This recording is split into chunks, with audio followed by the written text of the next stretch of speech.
listening to the Bent Motorsports Podcast with the owner of Bent Motorsports, David Beckett, and his crew, Jacob Hunsinger, James Hernandez, and Jake Russo. Listen in as the guys discuss all things motorsports, including tech tips and current shop projects. All right, welcome back. Another podcast, and we've got Jake back in the house. How was your, what did you have going on? I don't want to talk about it. Well, we call this guy Russo. For everybody that's just tuning in, which everybody's just tuning in, right? I would guess. Because it's the beginning of the podcast. Bingo. That's Martin from Moster Miata. He's our special guest this week. Martin is the master of squeezing V8s into small things, mostly special Miatas. Needs. Yeah, special needs. But last week we had the ORV club in. Jake was gone. He had, I don't know, a toe removed or something. Sex change. There you go. Sex change. Yeah. That's what it was. A long VA procedure. Right. Oh, the VA, because they have to do it now, right? Mm-hmm. And us, the taxpayers, have to pay for it. Bingo. So, Thank well you, played, taxpayers. sir. I He's don't finally pay gonna- taxes. But I'll be Pass happy, that. so that's what matters. Yeah, as long as you're happy. Yeah. Thanks, guys. As long as you're happy. So we're going to focus today on V8s because we have several V8 projects going on, and that's why we have Martin here to straighten us out and all the children here. James has his V8 project that we've talked about. Real quickly, James, go over it again. I know we've go over it every week, but real quickly. It's a 1UZ. There's one Uzi. I'm going to shoot it at you guys. 4-liter dual overhead cam V8 that were Going into what? 1985 Celica. Okay. Not a Celica Supra, just Just the a Celica. Celica. And then we have Russo Well, with a V8 project. That is a LS Juan T56 going into a old 83 5 Series, Excellent. which is sweet. excellent. And Stoked. Martin is a master at putting in V8s to Miatas. I put more V8s in the cars than anybody I know. Yeah, right? I mean, you put them in lots of things down at your shop. Martin's shop is just a few doors down from us, so we get to lurk in. Every time I go take a trash can to the dumpster, I get to lurk into his shop, see what badass project he's working Lurker. on today. Whether it's a Mustang or a Miata, it's getting a V8. Oh, yeah. There was Mustangs, too. Yeah. But then there were Jeeps back in the day. Yeah? I did a 63 Willys. Took a little Corvette 327. Put Nice. that in there when I was 18. And I did a 914 Porsche. Put a 350 Chevy in that with Renegades kit. That was kind of a pile. But the car, actually, it was really a nice car when I was done. But, yeah, and then the Miata thing came along. After doing multiples of Cobras, you know, putting V8s into kit Cobras and GT40s. And I don't know, kind of found my home with the Miata, the hairdresser car. It's kind of a perfect candidate, right, for the V8. I think so. Absolutely, because God. right there with Shelby, you know, take a small foreign car and throw a V8 in it, and now we got a car. Right. And I think the abundance of Miatas on the road makes it a prime candidate. Absolutely. So that's good that that's all worked out. He rips through the alley and out the back. You can always tell when Martin's firing up a car because it sounds like NASCAR has shown up for the day. And you hear it, and we have customers in our shop, and we hear it, and they're like, Jesus Christ, what's that? And we go walking on the back door, and he goes by, you know, just 5 miles an hour down the back alley in a Miata, and they're like, wait, that noise coming out of that car? Something wrong. Something is not Something right. wrong. Square peg, round hole, what's going on? So what's your guesstimation for how many V8 swaps that you've done? Probably, personally, over 25 years, I'm going to go with 30. 30. Okay. A lot of swaps. Wow. Pretty good. Maybe more, maybe less. Never really That's added more them than- up. That's one a year. That's not including the GT40s and the Cobras, because that was probably 20 there. Right. I don't know. Seems like a lot. That's a lot of spark plugs. Spark plugs. What's the hardest part? Really just starting the project. Starting As Jake knows, you know, Yeah. God, am I really going to do this? Am I going to freaking bite the bullet? Oh my God, this thing could be parked here for years. I have cars in my shop that are still parked. Right. But good on you, man. You took off, and it's really important that if you're going to do a V8 swap, that you use a car that is your everyday driver, so you've got a deadline, man. And that is you exactly what I are did. walking until that thing's running.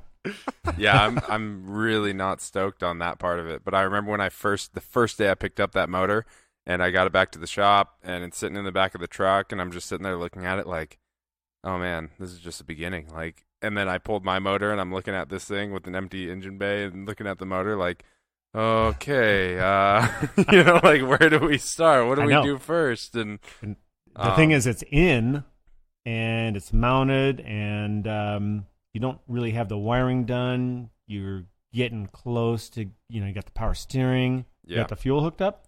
Fuel's in the process. That's in the process right now of I have the old stuff pulled out, and then I just got to get all the AN fittings and yada, yada, yada.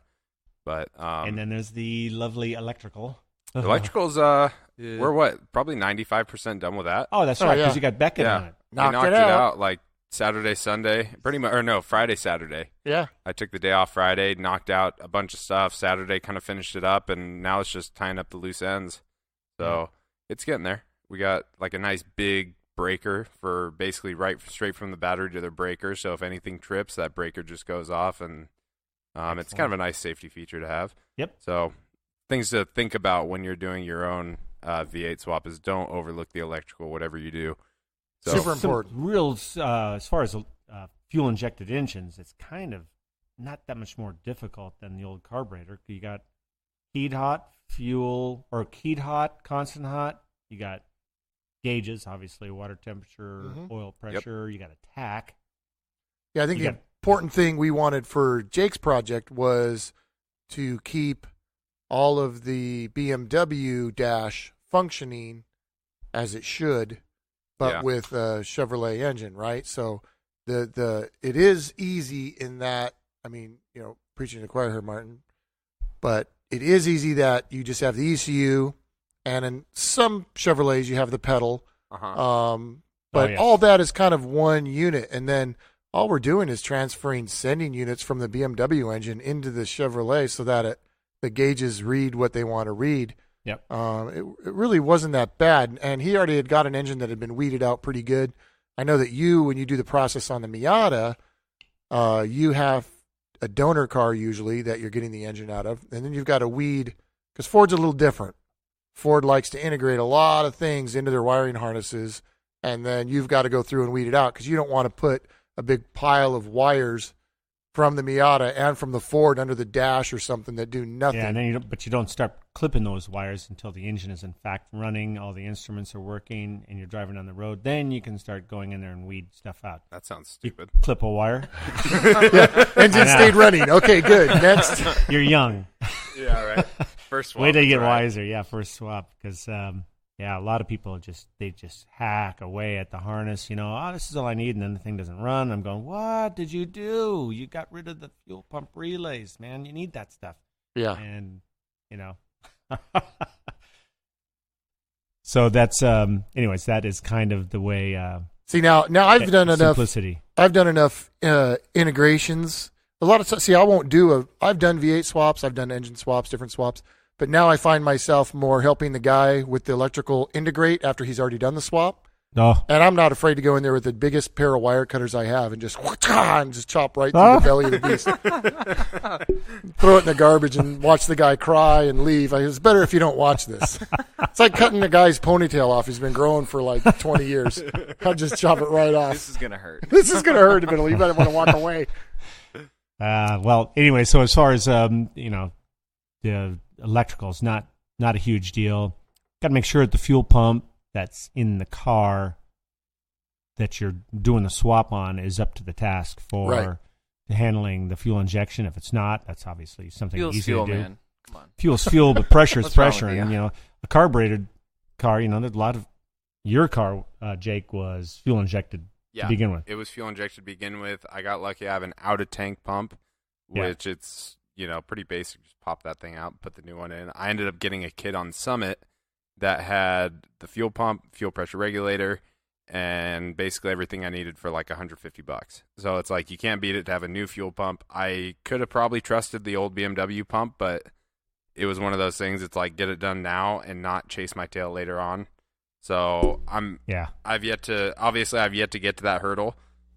So we'll kind of see. I'm hoping it all works out, and that's one of those things I could just set it in there and forget about it. And I don't like messing with fuel. It makes my hands feel weird, you know. Yeah. Well, yeah, you probably didn't need it, but you know what? Since you're loaded, so you can just buy stuff whenever you need it. That's yeah, kinda you're cool. rich. Yeah, super rich. Right. Down to the last penny as of right now Right. from the M3. Are With you the, really? Yeah, Dude, with the, it sucks you up. I bought a handgun. I bought an LS. I bought all the parts to go with it. It goes quick. He's so I mean, rich. that was the point, though, to sell that product. Yeah, and so it's funding the new one, and it funded a lot of it, you know. So now I just got to work my ass off to get the rest. So not to gnarly. mention, you got to keep Stacy happy. You know, a Yeah, trinket here, a that's- trinket there. Next thing you're talking about a lot of money. yeah, He's doing so good right now, guys. He's moving into the tent trailer at my house, Wow. Wow. the Chateau the Beckett. chateau. Ah, Oh good. my gosh, I'm jealous. Outdoor Chateau plumbing. they love. I like it. Yeah, the happy tree. I'm gonna Or have to friendly throw tree away out in all the backyard. everything on the inside of that when he leaves. I know an upholstery guy. Roll right. up the mattresses and Hey, throw so- them away. They're heated sheets, long crust. How about so you're putting a V8 in the car? What are you going to do about the gear ratio and everything in the back? Everything's going to stay the same? So Martin I knows a have- lot about rear ends. Yeah, he does. So I looked up a few things, and a lot of guys. The E30 is the 3 Series, like first or second generation 3 Series, and those are way more popular to do any sort of swap with. The 5 Series is kind of, I wouldn't say sought after, but nobody really like goes to that. To just a little bit different steering design, geometry's a little different, not as good handling. E30 was bona fide track beast back in the 80s and 90s, so a lot of guys go to that to do the swaps. And so a lot of guys that do that, and they've put LSs into E30s, and they'll run the 5 Series axles, and the 5 Series diff is the same as the 3 Series diff. So is there a degree of success, or is there failure, breakage, gears? No, I got lucky, and the axles on my car are way bigger. I think they're like a whole 7 millimeters thicker than the 3 Series ones. And the diff that I have is like a 7.8 inch or something like that is what it comes out to. So you are maybe thinking that you can dump the clutch and do burnouts and drift the thing and not Yeah. anticipate As of getting on the hook. The biggest thing right now that I think is going to be the weak link is the diff bushing. These have a subframe with rear trailing arm suspension. Yes. And so the two main subframe bushings, I've replaced every bushing and bearing in the rear end of that car. So the main subframe bushings I replaced. I'm still waiting the diff bushing because that's like the tri-link of the whole subframe. That I'm going to wait because I don't know if I'm going to change it up, make it like a dual mount or just stiffen it up somehow. So that's kind of a waiting factor. If I break it, I break it. If not, then live to tell another tale. I don't know if it's going to break. It might do a wheel hop, or I guess we'll find out. But Yeah. why would it break? Because there's a lot of torque that's being transferred there. But But it is pushing up into the car. So if it were to be pulling, I would be more concerned, which is why I'm just going to let it ride out and see what happens. If I get wheel hop, then yeah, I'm probably going to go to some poly and stiffen it up and probably do like a better mounting system to mount the diff to the chassis. So hopefully it stiffens up quite a bit when I do that. But for now, it's getting the thing running, driving again so I could actually have a car and worry about that stuff later on. Martin, when was the first time that you swapped a V8 into a Miata? 1991. And was there like a set? Was there already kind of like know-how on what gear ratios you should go with, or how you should set up the suspension to get it to all work right? Or did you? No. Actually, Okay. the first transplant we did, we kept the Miata rear end Sweet. And how well did that work? with a 430. No, not too pretty good, actually. The car left me stranded in front of the post office in Escondido because I was on borrowed time. Whenever Okay. you try and put a V8 in a car with a small little ring gear like that, you shouldn't be driving any further than you're comfortable having the car towed, because at any given time, not dumping the clutch or anything, it's just the acceleration, the deceleration, the compression, everything, the little, differentials screaming, and then it just like opened up and just cracked open and dumped all the oil, and free spinning. I'm like going nowhere. Awesome. And so then a miracle thing is the second generation RX-7 differential fit perfectly into the Miata. including the studs were the right distance apart.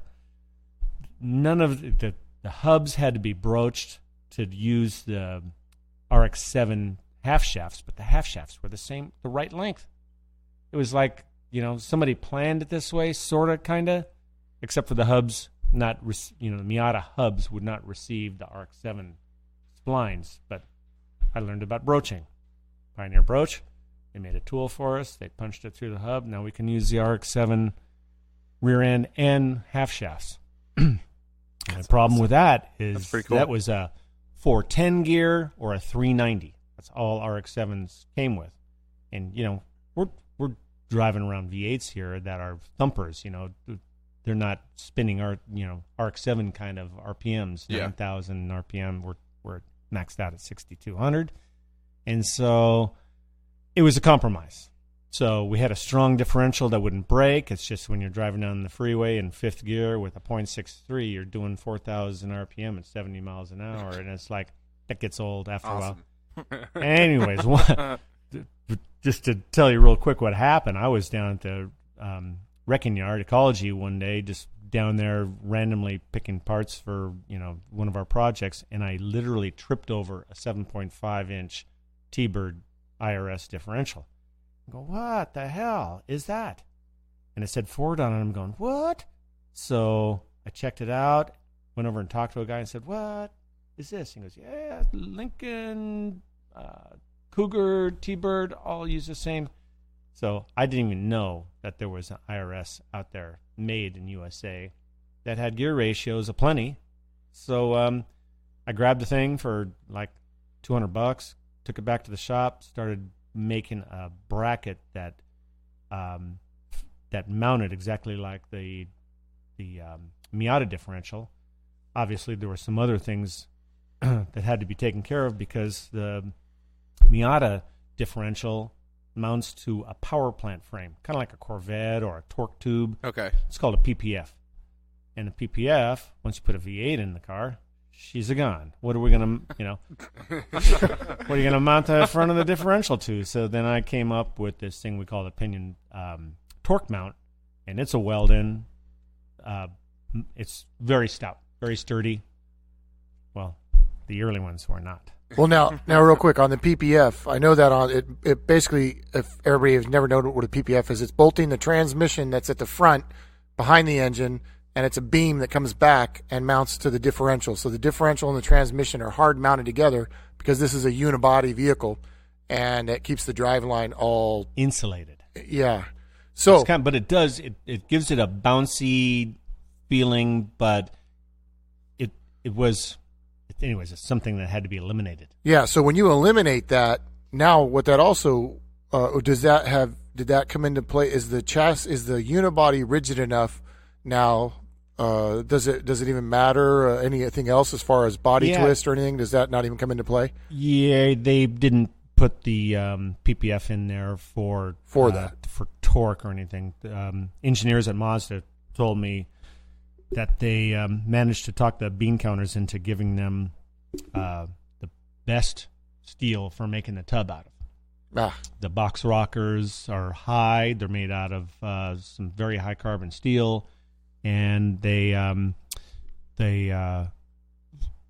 told me that the car was going to be very stout, and they proved it by jacking up 3 tires off the ground and opening and closing the doors, and really good for a convertible car. Yeah, gotcha. Do that on a 914, you're not going to get the or even a convertible Beamers. There's a lot involved in making a strong unibody car. But to answer your question, the car holds up really good to all the monster torque that we supply. Right. No creaks, no nothing. Pretty cool.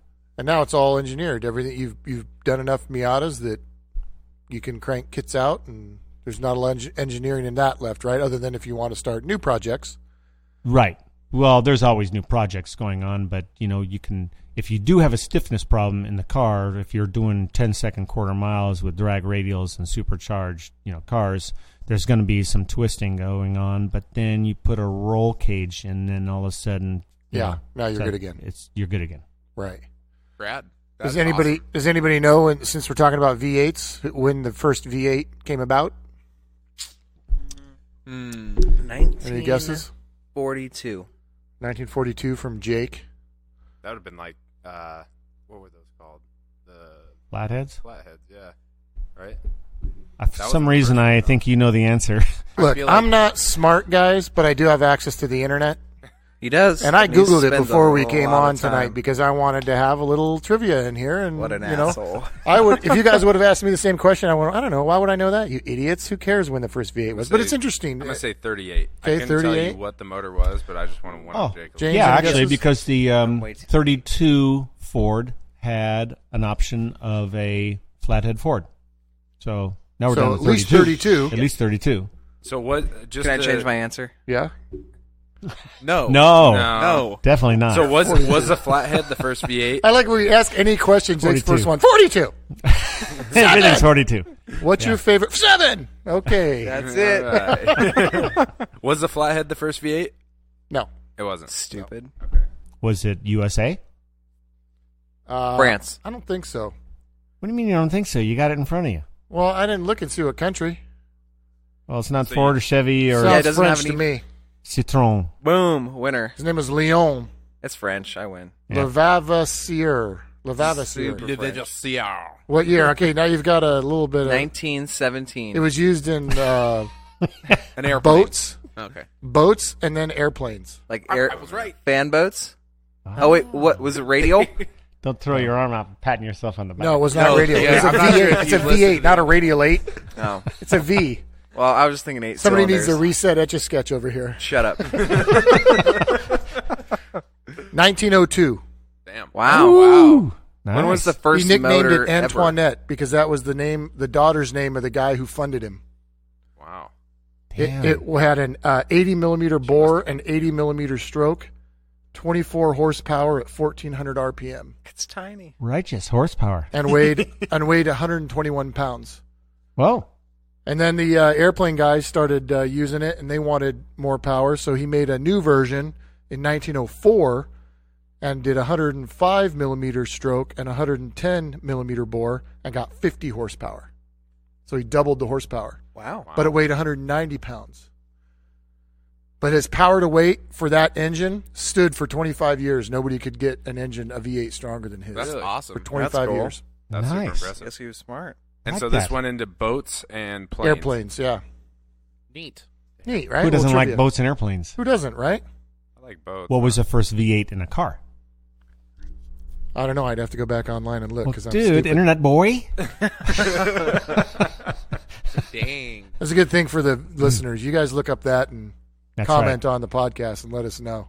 Maybe one day we'll do a live podcast where you guys can call in and call us out on all the corrections to all of our stuff we talk about. No, we did that, remember? Cord called you out. Oh, yeah. Cord called us out on something. I think that was still an opinion, though. I think we got that Yeah. one right. I got an answer for you. First V8 in a car? First V8 in a car. Tell me it's not Wikipedia. Guess the year. 32. No. 24. 26. 38. Okay, hold on. I just lost all my. 2007. Winning. 1962. Oh no. 17, Where'd it go? First V8 in a Oh, Miata I was actually 91. just found one of the things that came up was the Antoinette. And it was, Antoinette. We've already there's covered picture- that. Yeah, I know. I think no, that's it what we was need a- 19 Airplane and boats. 1902, I'm good. and it was made by Cadillac and General Motors. 1902? Yep. Made a cat. Then what's this? 1902 was Leon Or Lava no, I'm sorry, 1914. Yeah, 1914 thank you. There by you Cadillac. go, buddy. And All it right, was now we're around. getting somewhere. You're it was a making it up. 5.4 liter. Dual overhead cam. Triton. And I don't Fuel think injected? so. Fuel Was that thing injected. fuel injected? Fuel With a injected, Dorman it was, plastic used flex manifold? Fuel. Yeah, but they did a math delete, so it was cool. Yeah, right? it was all good. It was all good. God. So I wanna shoot at Martin really quick, and you started out with the Miatas at least doing 5.0 Mustang conversions, and now you're going to the LS platform.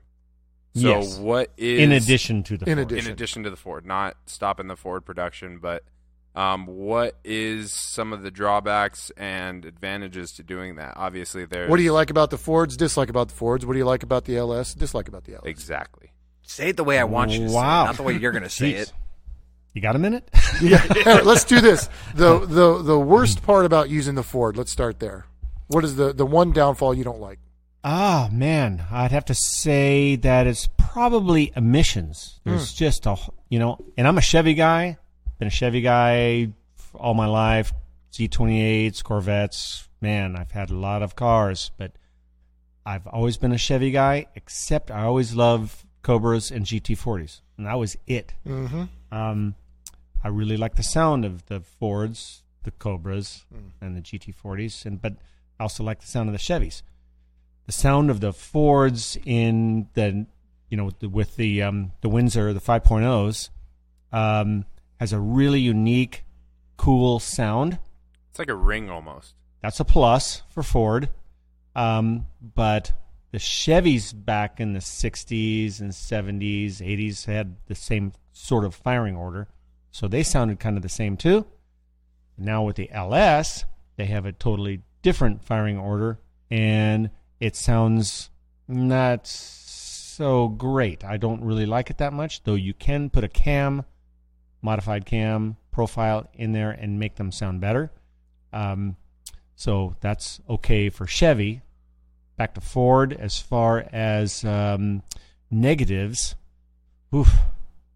I really like those. I really, I'm a big Ford guy. I'm a big Fox 5.0 guy. Have not owned or driven any of the LS engines, except for some of my customers' cars. And they've got a really nice power band, really low down 3,000. The torque is on demand right up to 7,000 RPM. So that's a bonus there. The LS is ugly. It's got coil packs sitting on top of the engine, plastic intake manifold, yet aluminum block, aluminum heads. That plastic intake manifold saves 30 pounds right off the bat. So your cool LS2 400 horsepower engine weighs less than a 230 horsepower Ford. Well, form follows function, right? I mean, Chevy did it because it was smart for power and racing. Well, they figured out how to use aluminum in an engine and not have the engine just change shape all the time. Right. They found a way to make it strong, use the oil pan as a stressed member. It's pretty stout. Obviously, those guys are running just huge amounts of horsepower through this aluminum engine. Oh man, I've got one taken apart over at the shop. You look at the main bearing caps. Yeah, they are so burly, so solid, so stout. They're just they're attached with 6 bolts per cap. Well, isn't it pretty standard nowadays to get 1,000 horsepower out of LS7s? Yep. Right. Yeah. I mean, that's like a tune, It's like back when Martin, back when we were first building cars, you were like, you got 300 horsepower? Yeah. Rad. Yeah, right. Now it's like, 1,000. You got to get. You're not in 4 digits. No, and a lot of guys, in my opinion, still use the iron block because you could throw a bunch of boost at it. You don't have to worry about it doing any funky business. So the iron block isn't dead, but there is definitely a high demand for how light the LS is. And that's one of the reasons I went to it is because I'm hopefully saving about 100 pounds, if not more, off like the very front I of don't my think car. so. Not on the block difference is probably 60 pounds. But then you also you gain more weight because of the things like the crank is massive and the bearing caps are huge. So that's steel that you're adding into the aluminum block. But at least it's really low. Yeah, it is low. Yep. But back to your question on Ford and Chevy, I really don't have any allegiance to either or. If you're going to put a V8 into a Miata, I'm going to tell you that the subframe alone is going to be somewhere around $2,000 versus $450 for me to modify your Miata subframe to take the Ford small block. Right, because if you do an LS, the subframe has to be completely custom versus the Ford, which just requires a modification to the current subframe. Yep. But it is a piece of jewelry. Like the LS subframe is... It is pretty nice. Martin's got a really nice subframe design for that. You get that all powder coated if you want, and it's very race car. very race car, very kind of old semi-monocoque design, Right. like you'd find on a old McLaren, Lola, Can-Am car. You know, Those are race cars, guys. Yeah. These kids are young. They don't. Thanks, David. Okay. Speaking of being a young Look kid it up. who doesn't know anything, it's kind of fun because when you're searching on the internet, you get to find things that have been things forever, but to you, they're brand new. So it's like you're really excited about it. People have been like, that's been a thing for 60 some odd years or whatever. So Australian V8 supercar racing. 100% the coolest thing I found since I think rally. Right. and why we don't have it in the U.S., I don't know. Yeah, What's those- going on with It's that? so much better than NASCAR. It's not even a joke. So much better. I don't They race in the understand. rain and on left and right turns. There's Yeah. your answer. It's America, and everybody likes to bitch about everything. Rain, dangerous. Sand, dangerous. Everything's dangerous. No, wait, man. Please. It's honest. It's bad A. It's got the whole. One of my favorite things about rally is that you have a car that at least somehow, and depending on what class, resembles something that you drive on the road. And then you get to go see it race, even though it's obviously not the same engine at all, and it's very much a race car. But you're like, oh, I could go out and buy a GTO. I could go buy a GTO and feel like I'm racing. I'm feeling I'm sitting in the car that I see going around. Their tracks are really cool too. Yeah, what's the track? That's the one that has a massive elevation change. Bathurst, Panorama Mountain. Is that just Right? what they call it in the I don't know. video game, or is that really? No, that's really what it's Oh, called. okay. And then of course it has an endurance call it aspect. Forza. They have the Bathurst 1000, Yeah, which is awesome. those guys bang doors too. Those guys drive yeah. aggressive. And Aggressive. 1,000 miles goes by pretty fast when you're, doing a $150. They also Yeah. they do some 24-hour races too, which is super neat. It's just a really cool racing series, and It is pretty I'm cool. watching a lot of, and just the sounds. V8 sounds so good. Yeah. Oh my gosh! I remember the first time I went to go watch an IndyCar race, and it was at Fontana at the California Speedway. And I got there, and those cars would go by. First of all, it's deafening, right? You got to wear Oh, yeah. ear protection, even in the stands. No. Yeah, dude, it's so loud. Okay. You just can't hear for a week. Dude, and I did not like the sound of them. It was just like this annoying noise, You get a nice V8, you go to watch a NASCAR event, and at least it sounded, way better, It's weird how we're, like I judged right away. I was like, yeah, Indy's rad. I'm going to go watch this. And then a car went by and I went, that's just stupid. Let's go. Like, we Get the got to kids. go. We're outta here. We got to go, right? Because you were Please. talking about Yeah. the sound of a Chevy versus a Ford, and it really is important. I mean, it's so important that Ford on the brand new Mustangs put little resonator weird things, electronically controlled sound emulating devices in the car to make them sound cooler. Yeah. Because they're doing so many things to keep them under all these emission controls and keep everything clean burning that they sound stupid. And then we listen to it and go, I don't want it. It sounds stupid. I gotta Yeah. say the new 5.0, that is a badass sounding motor. I mean, you hear Yeah, but like it's not the real sound. That is Yeah. the fake sound. Like fake news. It's Yeah. like fake news, man. It's fake news, bro.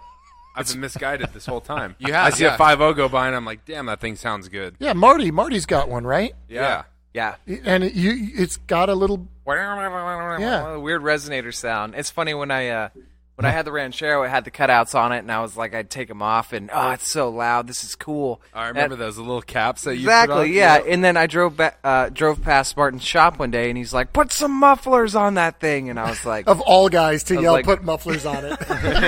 "Fuck this guy! What does he know?" And then I'm starting to think about it, and I get on the accelerator one day, and I'm like, "This sounds like shit. It sounds terrible, V8 or not. Like it sounds."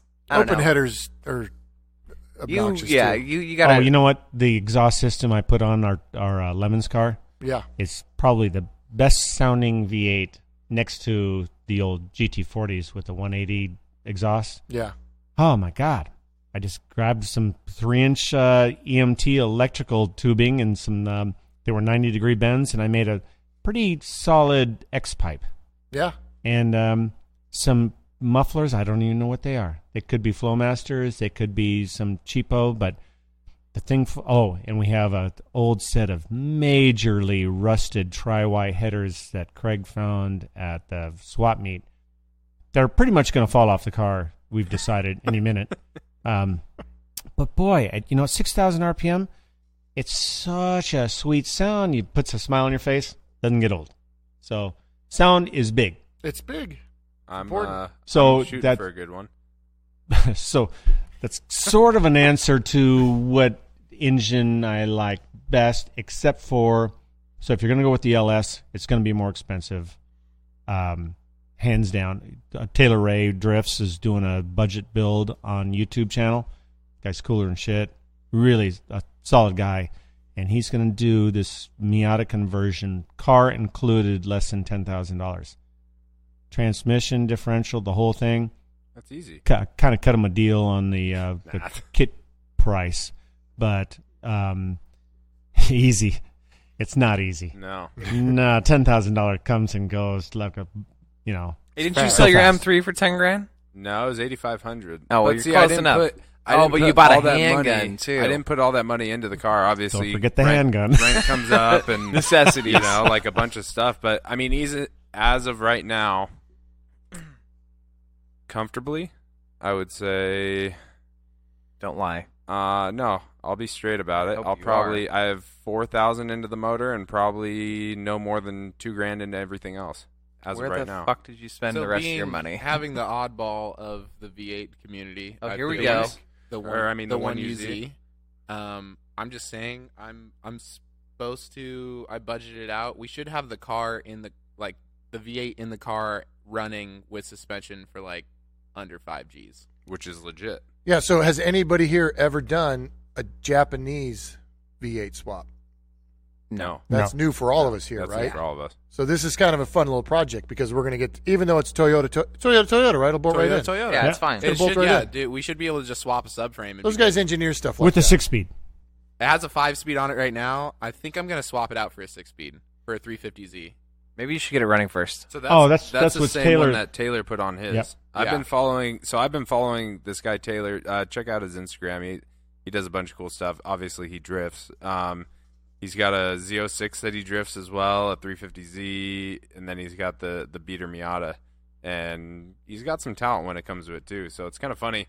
But he picked up a 5.3 all-aluminum LS, which came out of the 06 Silverados, the VMAX ones. Right. And so you can get those motors for pretty cheap, and they're still aluminum. You just don't have a 5.7 liter. But he did it the smart way and got that because you probably saved yourself $2,000. And then found a adapter to where he could get that 6-speed. Yep. And I from think the 350Z. I think he's using that same trans. Or you're using the 300ZX trans? I can go 350Z. 300ZX. I can go 350. I think I can go 370. Right now, what too. do you have? A 240? Right now, there's a KA transmission. That's an S13 or S14? Out of an S14 on Got it. Which is geared, in my opinion, like trash. It's like a 3-something first gear, and then it jumps up into the 1 point some odd range, all the way up until 4th, and then you have an overdrive. So, in my opinion, you basically have 3 gears and an overdrive. Now, have you thought about this? Martin mentioned it earlier about the first V8 he put in a Miata and the ring and pinion being highly inadequate. Yeah. What about the car you're working on? Is that rear diff? What is that deal? We have a live rear axle, and Jake and I really want to go for another oddball swap. Is a Dana 44. Don't say what it's out of, or they're gonna know our tricks. Let's gonna prove it find first, out. and then we'll tell them. And then we'll tell everybody. But because that came with Posi-Track, and should be the same. It's out of a 1979 Scout 2. Bingo! Go look for it, guys. Go look for it. Correct me if I'm wrong, but I was reading on the F-Series trucks, people are talking about Ford 9 inches, and Dana 44 is like they're the same thing. No, they're not, because one's a dropout third member. Yeah, right. First of all, strength-wise, you could say they're similar, but it really let's say depends. Strength-wise, they're. What's the ring size on a Dana 44? 8.5 or 8 point. I think it's half, but I really I should know this, Well, Martin, but I don't so, yeah. care. A little disappointed. It's numbers. We Do I really talked need to about know? that. Aren't you internet boy? Come It on. shows up and I go, this is the one. I think your only issue will be something similar to what we were speaking about earlier. Is just not really. You could go with you were talking about having an RX-7 and you had 3.9 or 410. Yeah. These either came with 410 or that's in an issue. the mid to high fours, and then so you can get new gears for it, but you'll just have to re-gear it. Right. Yeah. So But- that'll be a thing, but it's actually really cool because there's an extensive restoration that one of the companies out of Finland has done on the Group B Celica, and they took seriously thousands of photos, and they have brackets up next to the schematics with measurements to show you how they measured and made like their 4-link system for the rear end and all this other cool stuff. So we're definitely using some of those photos. But it's helpful. yeah, we're gonna put a Dana 44 in the rear. That'll be rad. 8.9. 8.9, okay. Yeah, so it should be pretty stout. Yeah. But it's live. Yeah, Yep. which is gonna be really fun and Rowdy. something that I'm really excited about because we should just be able to beat the crap out of it. I would say yeah. Yeah, without really worrying about all the intricate little bits of an IRS. Even though I'm like IRS is king, it's fast, it's fun, but there's something about just the raw. Like we're going for reliability here. I just want something that'll always be able to turn on and drive out of the garage and just thrash and not have to worry about it. The little things in life, you know. Yeah, right. So Well, I gotta say the Monster Miata has served well. Esmeralda is just I beat the freaking crap out of that car. And that's your black one. So what is? Still hasn't taken me for a ride. Yeah, that thing is. I I went need in tires it now. with bald with bald tires, and I had a couple beers in me. I didn't drive, obviously. Martin took me for a hot lap, and I think I had the time of my life. But what is done to that car?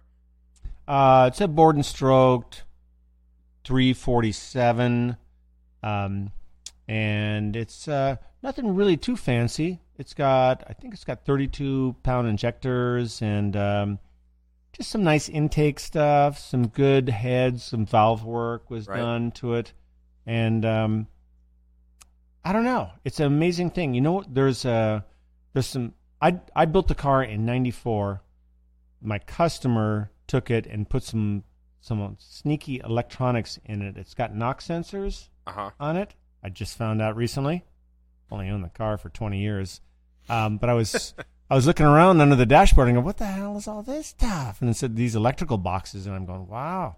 And one of them was for knock sensors, but it really puts out pretty much a solid 390, 400 foot-pounds of torque to the pavement. It's not that much. But enough in that car. But in a That- 2,600-pound car, yeah, I was gonna say, power to weight big is deal. I was about to everything. say, what? Huh? That sounds like that- a lot to me. Is that how much But it that's- weighed in at? You can't really get a whole lot more normally aspirated horsepower out of a small block Ford Reliably. reliably. You could all of a sudden, you could throw For a 12-to-1 pistons, and make a grenade out of it. But I just beat her to death and then park it and it come back out in the morning and starts and Right. The early 347s had a problem with the wiper piston ring. It eclipsed the wrist pin, so she burns a little oil. The oil goes, I don't know where it goes. Goes out the exhaust pipe. But hey, back to doing V8 conversions. One thing's a big deal on every freaking car I've done is getting the exhaust out of the heads and out the back of the car. And I know Jake's going through some issues right Beating my now. head against The wall Monster trying to Miata figure it has out. custom headers where the steering drive shaft goes in between, the tubes, the custom headers. But that's something I had to fight with the not with the Porsche 914, obviously, is mid-engine, but with the CJ or with the Willys I did, that was a problem. It also had a recirculating ball like yours, which is very In the way. cumbersome, very Yeah. I think people are too hesitant to take exhaust straight up through the hood Hater and pie. over the windshield and then out over the roof of the car. There's tons of room. I like the look. Tons of room It's endless. if you do it that way. I mean, it's endless. You can go 15 feet up if you want to. Powder coat it. Make Why it don't look you just cool. go you know? straight out the But just- fenders? you have to- do the you have 8 to on put, each, like, 4 on a- each side. Can't leave it out in the Empty. rain. No. You'd have to coat it. The flaps. Get the little flappy guy. Yeah. I always thought it would be cool to integrate the exhaust into the floorboard of the car. So rectangular, maybe only an inch tall, but 8 inches wide, and insulate it. And So why hasn't anybody done that? I'm an innovator. You know, I come up with the ideas. You guys can execute them, because then it could travel inside First the car. patent it. Right, it could travel inside the car. You go That's right right. through the firewall. You come out of your head, boom, right into the Yeah. firewall. Travel all the Incorporate way the out the exhaust back. right through the frame of the car. Huh, interesting. As long as it's boxed, you're good, right? Don't Throw even need some a like heater. Look, exhaust man, packing in it. How many Frame's a times have you been frame. driving on a cold day and wish that you had a foot warmer? It'll Right. heat the seat too, right? You get a little seat warmer. I might just go straight through the firewall at this point. Yeah. It might be the easier way to go. I'm having some serious issues on the driver's side. The steering box is not being my best Steering friend. box is Ball a peen big hammer. freaking hunk of shit. Yeah. Yeah, we talked about this. I remember you Numerous changing times. it to rack and pinion, getting rid of the steering box, but then you got a now whole I'm- other. Now I'm That going pushes back your to it. timeline too far, right? That's your daily driver. You got to drive it. Yeah, I know. And so now I'm thinking about wrapping it around the front of the engine to the other side, and No. yeah, or going under the subframe, because I'm thinking about going under the subframe, coming out basically right behind my alternator, and going straight down, going under the subframe, because on my old BMW motor, the oil pan hung down probably a solid 2.5 inches below the subframe, where my LS is like right on it. The answer It is that you go under the subframe, but you go from the 2.5 inch, right? You're using 2.5 inch, Yeah. and you get the burn stainless transfer where it transitions to a rectangle, oval. so it's only 1.5 inches thick, and then you let it transition back, and then all the numbers. Well, that part's not so much the problem as getting out of the head to under the car. right. You're not going That is a any tight bigger than an squeeze. inch and. Are you doing 2 inch For for the header pipes? the Header collector or tubes? for the header tubes? No, Header those would tubes. probably be like inch and 5/8. Okay. So, I mean, what size are the what size of the G8? I'm gonna go with 2 inch. 2 inch. So They're that's how cast you iron. make. So that's how you make the real horsepower, correct? Is Well, bigger the header with those engines. dep- You don't want to constrict them. Well, there's lots of constricting going on, especially in California, because you got Right. catalytic converters and such. But and you still have a V8, so you're still going to be fast. And if it's constricted, well, Redesign the get wheel rid of the another day. recirculating ball steering box. Yeah. There is a not to get on somebody else's project, but somebody that I've looked at because they've done the same exact swap, but they have a Pro Charged LS in a 5 Series just like mine, and he actually swapped his whole entire subframe to an E36, which is like the early 90s 3 Series.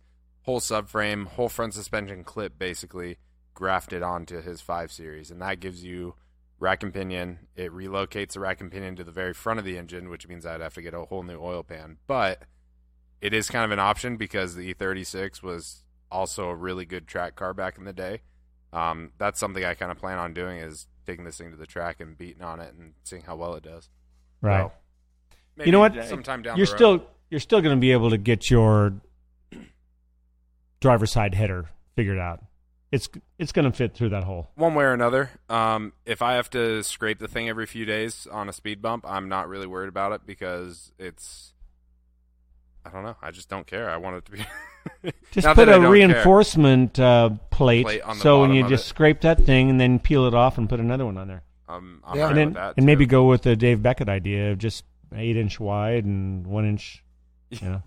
So Dude, that's- have you not watched a NASCAR? I Yeah, mean, they no, flip I'm- over all the time in TV, Oh, yeah. and you just watch and you go, "Oh, look at that rectangular exhaust, sweet." It's pretty cool. I like it. I think this is my hearing you guys talk about this. I mean, after I went and bought this, Dave went and bought this one UZ. That's my engine. I I definitely had an anxiety attack for like a 3-day straight anxiety attack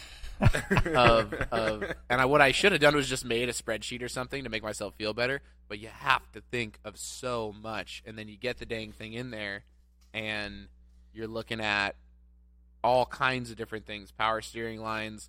There's the whole wiring situation, the header situation, like just all of it.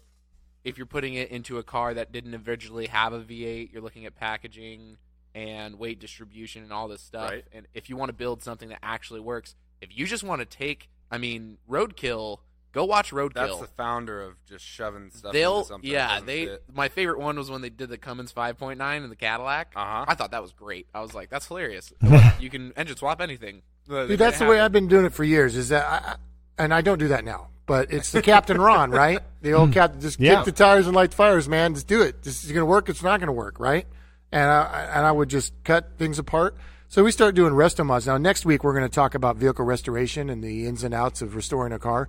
And this kind of goes into that. When you start a vehicle restoration, a lot of times I have always done resto mods, right? I have never done, well, no, I have Concourse. done. But I haven't done a Concourse car, but I do resto mods. So it's always, we're doing this car, but we're going to put this giant 454 in it. And we're going to put, these other things, air conditioning, but it never had air conditioning. So there's a certain amount of thinking that you have to do, like James was saying, where you kind of get a little anxious. And then there's a point where you just have to say, fuck it, and just start cutting the car up. Yeah, because you're going to make it work. I used to work in construction and development, and build an entire building. We would have an entire spreadsheet of the cost of every single thing, and then like a 10% for unknown. Yeah, unknown. And then you'd make your entire timeline. And I've been a superintendent too. And when you jump on the project it's great that you made the plan, that you have the cost analysis, and you have like the 10% to throw at stuff. But I see building cars as the same way, as like once you can guess how much it's going to be, you can make a timeline and guess when it's going to end. But when you start jumping into it, if you don't have the ability to adapt and be creative, and that's why it's all so impressive going to SEMA and seeing some of those cars that were built. And my favorite was finding just a really weird thing that they did to make it work, because like lots of them are super straightforward and that's cool, but then you see somebody who transplanted an engine into another car that wasn't originally supposed to be there, and they just made it work, and you're like, oh wow, look at how they routed that, or like look at how they did the steering, or just like that's kind of cool. Yeah. So, well, I'm a big fan of, I guess they call them rat rods. I call them jalopies. I'm a big fan of that. I'm a big fan of, hey, I got this crescent wrench, let's just weld it to this thing and there, done, motor mount, Yep. Or where do I put the steering box? Let's just weld it to the outside fender and it'll work great. There was that car that we saw. You remember they bought it from the junkyard. Oh shit, $4,000 for like Michigan. Yeah, they bought it for like I want to say a few $100. Yeah, and then they spent it was $4,000 on it. It was $4,000 total, SEMA. but the thing looked badass, and it was all rusted. There was the same thing. They used like chain, and they welded the chain to make something. Yeah. And it's just steering like, wheel, use what chain, you got. like, drive and shaft, they literally square, put rectangular, $4,000 whatever. total, including price of the car, and it was badass. I mean, the thing was in SEMA in the South Hall, like it made it inside, and they drove it from Michigan that whole week before SEMA. It's like you walk by that thing, and you're like, look at this rust bucket, but then you talk to somebody about it, and somebody that's put the last few months of their life like probably devoted to this thing. That is really cool. Is cool, yeah. And you get kind of like the characteristic and the soul of the car. Which I think is rad, and it's cool to see those projects there for sure. It's funny, you look at that. I have a family member who bought a brand new Grand Cherokee, like off the lot, drove it for about 100 miles, where it was on the freeway on the way to work, hardcore vibration, came off the off ramp or whatever, and just vibrating, like it was terrible. Looks under the car, what's going on? 3 of the bolts on like the flange for the rear. I don't know, the differential or whatever, 3 of the bolts are missing. They're just gone. So there's just one bolt connecting the flange, and so the whole thing's imbalanced, flopping around. Less than 500 miles on your brand new Grand Cherokee, and that's happening. And this guy has parts from like 17 different cars, a 454 or whatever that hasn't ran in, 20 years, and he makes it the 1,900 miles to SEMA from Michigan. Yeah, right? It's kind of comical, to be honest. Yeah. Cars are fun, man. I mean, you just gotta like this Willys project with the FJ55 body we got. I mean, I'm gonna have to. Have you brought up this topic yet on the podcast? I don't think so. I think don't we think you touched have. on it. It's in the shop now, everybody. Yeah, so we've got the 59 Willys, and we can talk about this more as we go along. And definitely go to our website. There's going to be blogs and videos and things about it. But we've basically got a slow rolled FJ55 Land Cruiser 1973. So the chassis is cherry, the engine is cherry. It's got the F motor in it, the inline six, and we're going to basically take the rolled body off of it, and we're going to graft on and drop on our 59 Willys. But I'm going to leave a lot of the firewall of the Toyota on it because it's got hang-down pedals, and I like the way the steering column goes through and the shifters come through the tunnel. So we're just basically going to cut out the firewall and the front floor of the Willys and then leave the firewall and the front floor of the FJ and then just slip the body over and graft them together, and bazinga, there you go, driving around. Bazinga.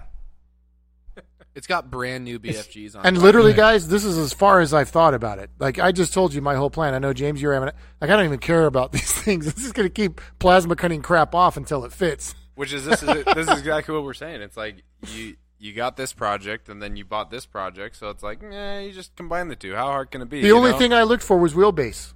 That was the only thing. Right. Jake found this on Craigslist and texted it to me and said, hey, you got to look at this vehicle. And so then I went and drove the thing. Sat on a milk crate and drove it around. Went, all right, it runs and drives. Super, that's what we need.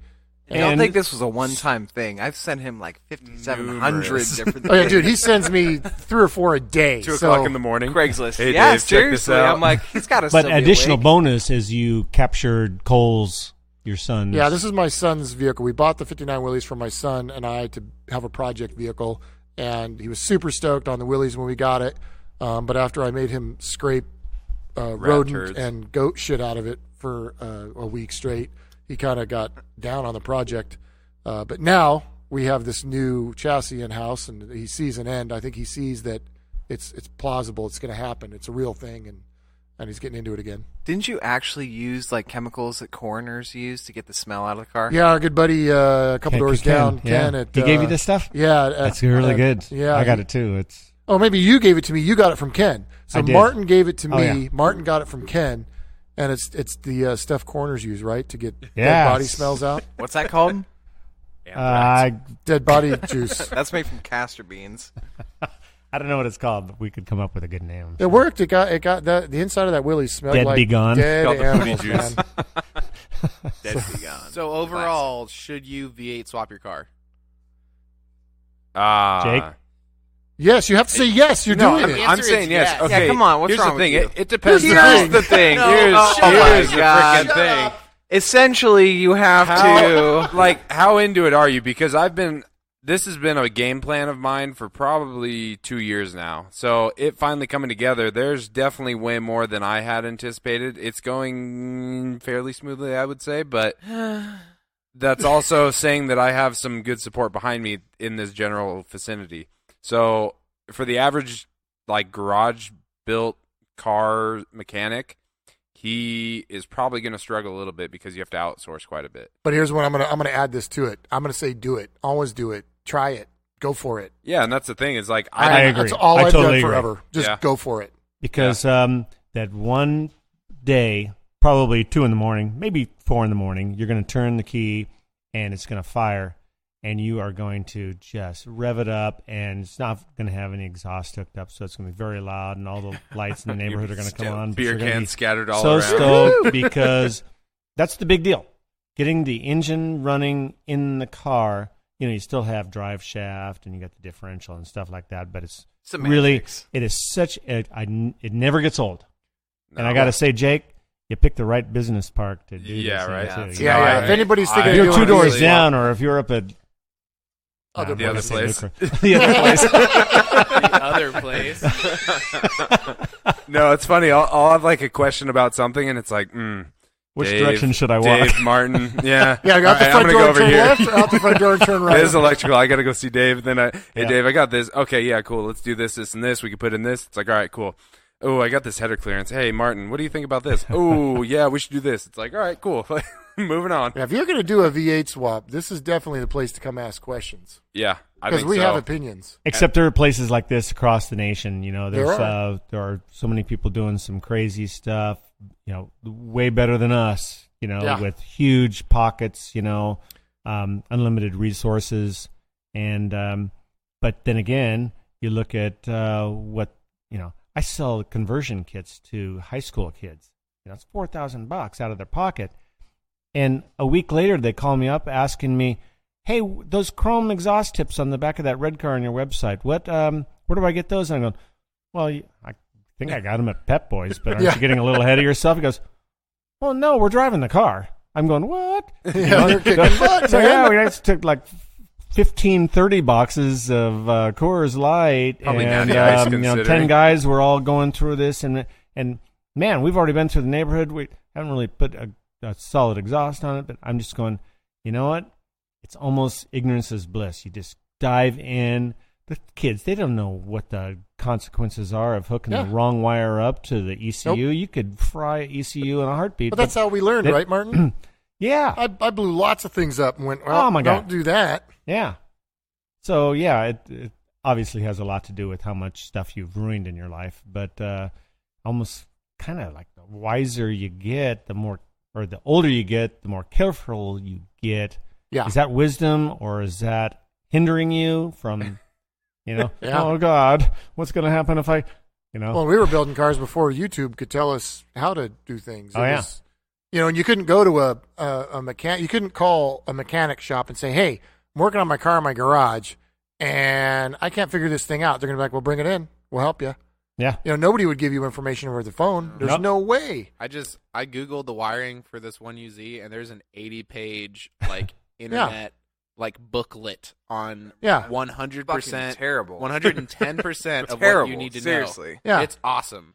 Well, and I would. I No, would that do was that was not awesome. That thing. Which one?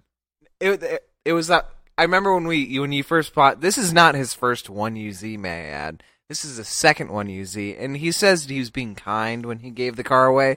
You got scared. You got scared to swap Pardon the me? one. The 1UZ. Do you want to throw hands right now? I do. Oh, the fight 1UZ drop the- that drop the functioned mitts, completely bud, huh? perfect. What happened to that? My buddy needed a car. I had a car. Mm-hmm. I gave it to him. You let him borrow your car now. Still, come on, man. Which one? The This is Beamer, off the Denali. off topic. I just It has a okay. V8 in it, so oh, it's not sorry. really off topic. Somebody's instigating. Back to that manual. There's like, I don't know, going through that manual is cool because someone else has done it, but fuck, man, like you got to call that guy because I swear that could be summed up in like 6 paragraphs, not 80. I used to go to the 80 library. I used to go to the pages? public library Me and too. check out car manuals. It's very thorough. Oh yeah. Because I couldn't afford like a real service manual was a couple $100. Ah, I'm like, couple Chilton's? $100. I got like a $6 budget to fix the car. man, I'm building that LS2. I went online, and there on Amazon is a cool rebuild an LS Right? engine. It's the best buck. Yeah, I'm I know. They really got- happy with it, and Very it's cool. though it did cost $12. You know, it's not YouTube or Ah, free. Free shipping. You know, nah, I don't know. I think it was $12 total, but God, I've been reading it for the last 3 weeks, and Wow. ask me anything. I think I know everything. I think with the amount of resources out there today and the amount of information out there today, there's no reason why you should not just dive into doing your project, whatever it is. Yeah. I think we should do a V8 to inline 4 swap. Ooh. Take a V8 out of something, right, to use it on a project, and then put like take the Miata engine, And put it in a and Mustang. put it in a Mustang or something, right, and go, yeah, I know, and go to Yeah. car shows and be like, yeah, I did a 2.5 liter swap. Seemed like a good It's a idea at the 1.8. time. Revving it, ming, ming, ming, you know. I get 36 miles. I get 36 It's miles a rad. gallon. It's pretty rad. But it's in a Corvette. I mean, come on, let's do something different, right? We got all these 4 cylinders we're taking out of everything. Yeah, I'm not in. I'm going V8 into. I'll do it, What a guys. dick. I'll Okay, do it with you. You do it. All right, good. Yeah. We go good. There's a Jeep back there that's kind of a prime candidate for a Miata motor, I think. Oh man, that would be perfect. The Cherokee, the V8 Cherokee. Take the V8 out. 5.2 Put a liters Mazda of Miata, garbage. 1.8 liter in it. Or you- 1.6. Let's go old. What if you did this? What if you made 1300. What if you made a rat rod Volkswagen. out of that frame that the Willys is coming off? That would be a scat rod. Scat rod. Yeah, these are all things we can do. All right, well, we've gone long. We'll let you guys go. Don't forget to check out Moster Miata. Hit him up on Instagram, Facebook. Check out his website. Let him know you're out there. Check out ours, betmotorsports.com. Also Instagram, Facebook, Twitter. Tell your friends, subscribe to the podcast. We talk about a lot of dumb things that everybody doesn't need to know. So and we have like at least 40 people that listen to these things. So if we can get four, there was no D. Shout out to we got listeners in New Zealand. No, I saw we got listeners in Poland. Poland, yeah, shout out Hong to Kong. Poland, Yay, yep. Poland. Tokyo, Shout out to Tokyo. Australia. Hawaii, I think. There's some Hawaii, no? Maybe there was one in They- Hawaii. they early gave on. up. They gave up There on you us. They go. bailed. Man. Okay, I don't shout blame out to Hawaii. Yeah. I have a Polak joke. We'll save that for next time. We Okay. don't want to lose Now, our now you Polish can say it. listeners. We'll cut it off. Wait right another at the 5 end. episodes. How do you keep a Polak in suspense? We'll tell you on the next podcast. Okay, see ya. Well, how do you do it? This has been the Bent Motorsports Podcast. Thanks for listening in. Be sure to give us a follow on Instagram, Twitter, Facebook, and YouTube at Bent Motorsports. Stay updated on the latest happenings, future projects, videos, and events here at the shop. Remember, guys, at Bent Motorsports, bids in stock, we've got it.